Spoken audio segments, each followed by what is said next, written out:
Hey there, good morning to you and happy Veterans Day. I'm meteorologist Stefanie Lauber.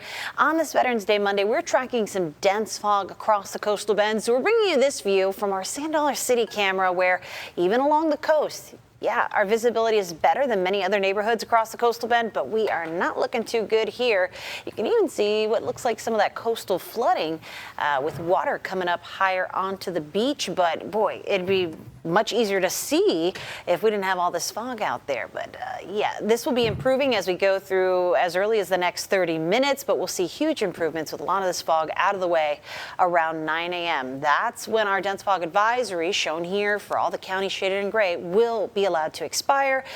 For Duval, Jim Hogg, Brooks, and Kennedy counties, they're not in gray. Doesn't mean that you're not seeing foggy conditions. It just means that your visibility is not as bad as a quarter of a mile or less, which is the case for a lot of neighborhoods across our area. So let's take a look at the situation. We are struggling to get beyond fractions of a mile of visibility. We're at 2 miles in Rockport, some of the best reportings that we've had there.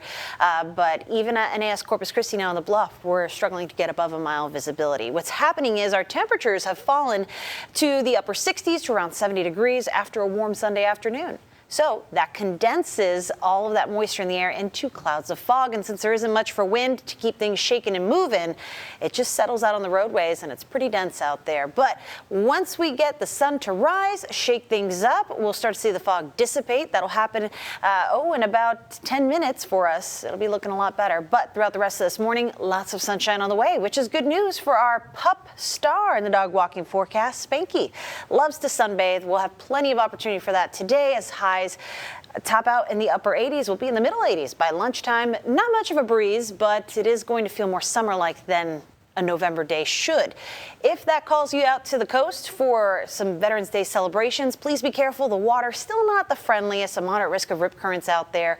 Those surf will be 2 to 3 feet, and you'll want to get that SPF 30 or better because all this sunshine, yeah, we want to make sure we protect that skin.